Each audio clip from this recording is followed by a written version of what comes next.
I am not a financial advisor. This is not financial advice. Do your own research. Consult a professional investment advisor before making any investment decisions. This show is for entertainment only. Faites vos propres recherches. Here we are in another episode of the Simple Success Podcast. And this is financial life coaching from a happiness perspective.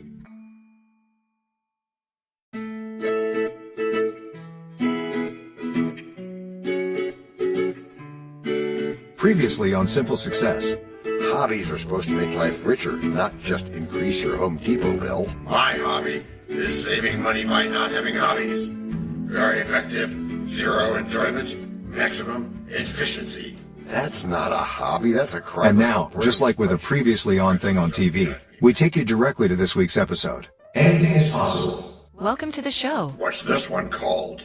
This episode of our Simple Success podcast? Yes? It's called Escapism Explained with John Brandy, DT. And we are talking about how to escape? Yes, we are, Lee. And I assume that's why DT showed up late.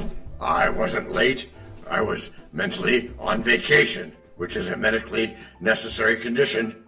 After listening to you explain compound interest for 3 episodes straight. Ba-dum-dum. By the way, that mic is on. So you've been practicing escapism already. Excellent. Unintentional homework completed. Don't dress it up like that. Escapism is just avoiding real life, right? Like binge watching shows instead of paying bills. It can be, sure, but sometimes it's just how people cope and reset, even spark creativity. That sounds like something someone says right before ignoring their credit card statement.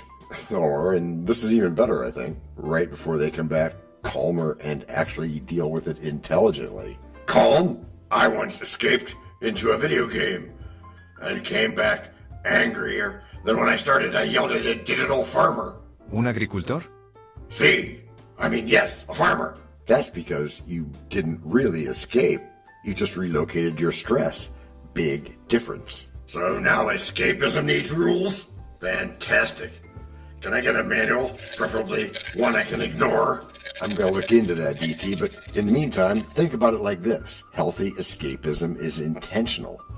You choose it to recharge, not to hide. I choose pizza intentionally. That doesn't make it healthy. Because that's not how it works. Fair point, but if pizza helps you not spiral into financial chaos, it might have a role. Wow, pizza is a stabilizing asset. Wall Street is shaking. You joke, but emotional regulation directly affects financial decisions. That is how it works. Yay. Yeah, thanks, Jessica. So you're saying, John, that my late night snack habits are secretly ruining my portfolio? I'm saying nothing except bye now. And I'm saying your stress responses might be. Escapism can either help or hurt that. I don't buy it. Escapism feels like running away. And sometimes running away briefly is a good way to gain perspective. Perspective? I once gained perspective by watching 3 seasons of a show and forgot what day it was. That's not the kind of perspective I meant. Oh, great. Now I'm losing battles I didn't know I was fighting. Ba-dum-bum. The goal isn't to eliminate escapism, it's to understand it. Uh-huh. So define it in human terms, not self-help guru with a podcast terms. Rightio. Escapism is any activity that lets you step away from reality, mentally or emotionally. So scrolling on my phone for 2 hours qualifies. Asking for a friend, you see. Yes, and your quote-unquote friend might want to evaluate whether that helps or drains them. My friend feels judged, deeply judged. That's good. That is good. It means we're getting somewhere. No, it means my friend is considering blocking you. Okay, but before you, your friend, does that, ask this. After the escape, does he feel better equipped to face reality? Sometimes, I guess. Other times he feels worse. Because that's the pivot point. Healthy escapism restores. Unhealthy escapism delays everything. So I need to audit my distractions now. Fantastic. Add that to my growing list of things I don't want to do. Or you could stay stuck in the loop and keep wondering why nothing improves. Wow. Subtle.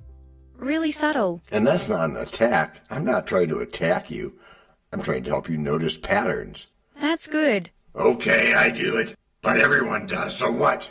Exactly, everyone does. The difference is whether it serves you or controls you. Control? That feels like a strong word for watching cat videos. If you need that, but again, only until it replaces things that actually matter. You're really coming for cat videos now? That's a bold move. I'm coming for anything that quietly steals your time and energy. So basically, everything fun. Got it. No, not everything fun, Matthew. Just everything that leaves DT worse off afterward. Oh, right. Sorry. That's annoyingly reasonable. I don't like it. You're not supposed to like it yet. You're supposed to wrestle with it. Oh, I'm wrestling and I'm losing. Badly. Good. That means you're engaged. Or trapped. It could be trapped. Perhaps. Let's test that. What's one thing you do to escape that actually helps you? Walking. I walk sometimes. No phone, no noise, just walking. And afterward? I feel clearer, less annoyed. Slightly less likely to yell at digital farmers. So if I've got that right, sounds like you're ready for Financial life coaching from a happiness perspective. And that's where we're headed, because escapism isn't the enemy. Oh no, here it comes. But misunderstanding it absolutely is. Fine, I'll stay. But don't you take away my cat videos completely, okay? Not a chance, DT. You've got to invest with a mind that's steady each day. Not fleeing the charts when emotions betray. Build habits that ground you, come what may. So choices stay sharp and don't drift away. Face truth in your numbers. Don't turn and run. Because real growth begins during Break number 1. I'm not trying to make doubting Thomases out of y'all. Yet you cannot tell a lie. Hey, George Washington is nigh? Obviously not. Nor is it time for the rhyme. But it is time for something. It is? Yes, it is. It's time to learn. Learn about what? Why, DT, it's time to learn about a sponsor. You know, what they make, what they do. Before we even get to act number 2? Well, yes, indeed, my friend. As our editor knows. This is the place where your message goes. We can plug it right in To the story we tell. so that no one fast forwards. Except from your well. We can build it ourselves. With approval from you. Taking action will do it. Not bragging, it's true. Starting something instead. And taking action, as you just said. Based on your beliefs. Yeah, but still not just knowing, but also doing. And as I've been saying about goals. No, sorry. Getting what you want without limiting the rights of others. That's correct, Matthew. Or yucking their yum, as is said. But still, it has to be Based on your beliefs. Which are that now I'm uncomfortable on purpose. all right, cool. I was going to ask you to do that anyway, but I was already uncomfortable when you took away my productive procrastination label. That was branding, John. it wasn't just mere branding, DT. Oh no, it was camouflage. Big difference. So now I'm a fraud with a snack habit. This show is growing great. You're not a fraud, you're human, at least in my mind, and humans escape when things feel overwhelming. Overwhelming? I get overwhelmed picking a Netflix show. Don't elevate this. Well, butter my butt and call me a biscuit. Yeah, that's good. That's actually part of it. Decision fatigue leads to low-quality escapism. Low quality escapism? What is this? A Michelin guide for distractions? My point is, some distractions nourish you, while others just fill time. My distractions come with snacks. That counts as nourishment. Emotionally? Maybe not. Wow, Olivia. You just attacked both my coping mechanisms and my pantry. Bold strategy. Yeah, so let's bring in someone who actually studies this instead of just living it chaotically. Rude. Accurate, but rude. Joining us today is Dr. Elena Cruz, behavioral finance specialist. Who? Dr. Elena Cruz, I said. Right, I'm Sally, but that's a thanks, John.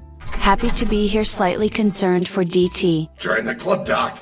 What's wrong with me? Keep it under 10 diagnoses, please. Nothing's wrong, but your brain is wired to avoid discomfort, especially financial stress. So escapism is basically a stress response? Yep. The issue is when avoidance replaces action. That sounds like a fancy way of saying I ignore things until they get worse. Woohoo! That's more common than you think. What separates healthy from unhealthy escapism? Intention and outcome. If you return clearer and more capable, it's helpful. If you delay and feel worse, it's harmful. So my 3-hour scroll and regret cycle is not ideal? Not ideal. I appreciate the clinical confirmation of all my poor life choices. Not to take the focus away from the fun, but how does this tie into investing specifically, Sally? Thanks for asking. It goes like this. Investors who avoid looking at their accounts during volatility often make worse long-term decisions. Wait, so ignoring my portfolio doesn't magically fix it? I've been lied to. By yourself, repeatedly. I trusted me, that was my first mistake. The goal isn't constant monitoring, it's structured engagement. Structured engagement sounds like discipline. Was that your second mistake? Funny man, I knew this would turn into discipline, it always does. The answer is discipline paired with recovery. You need both. Recovery being healthy escapism? Disciplined self-indulgence? Exactly. Activities that regulate your emotions without disconnecting you from reality. So walking equals good. Doom scrolling equals bad. This feels suspiciously simple. Simple doesn't mean easy. I'm starting to feel attacked by simplicity. That's usually a sign you're close to a breakthrough. Nor a breakdown. Could go either way. What are you noticing right now, DT? I'm noticing that I don't actually feel better after most of my escapes. I just feel escaped. That's a powerful realization. Don't praise me yet, I might run from it. Or you might sit with it. Sitting with it sounds uncomfortable. It is, and it's where change starts. I don't like this version of me that you're unlocking. He has responsibilities. He also has potential. Potential sounds like work again. It is, but it's the kind that pays off. Okay, so when markets get rough, don't drift into scoff. Right. Face numbers with calm instead of turning it soft. Build outlets that ground you and help you hold firm aloft. So discipline stays when emotions run hot and cough. Stay present with risk in each move you pursue. After steady engagement is... Break number 2. We know a lot about you already because we know ourselves. For example, we know that you know how to listen to our podcast. We also know that you probably know how to subscribe. So as soon as you're done with that, tell us your story. We have ways you can contact us. It involves a special link where you can leave us a message. We may have an email address for you as well in the future, and we'll let you know if that happens. The reason for subscribing? I thought you'd never ask. When you subscribe, you automatically download all future episodes of that podcast. It just happens in your player without you having to go search again. How cool is that? This means better rankings for the podcast, more attention from advertisers, and more money. And this means more and better stuff for you. So your motivation is simple and easy. Subscribe today, whatever app and from whatever place you like. And don't just try to subscribe. There is no try. There is only do. We're changing the way we look at things. And remember, that's good. Eso es buenísimo. Also remember, this is financial life coaching from a happiness perspective. Coaching happiness. Our call to action is right in the show notes. Find it and you win too. Can I simple that? Por supuesto. Of course. Just simple it. Please make sure your seat belts are fastened and your tray tables are in their upright position. And make sure simple is a verb like Google is a verb. 我们回来了. That's we are back. Before we go today, let's have a quick thank you to all our emotional support voices. Thank you for having us. Yeah, thanks guys.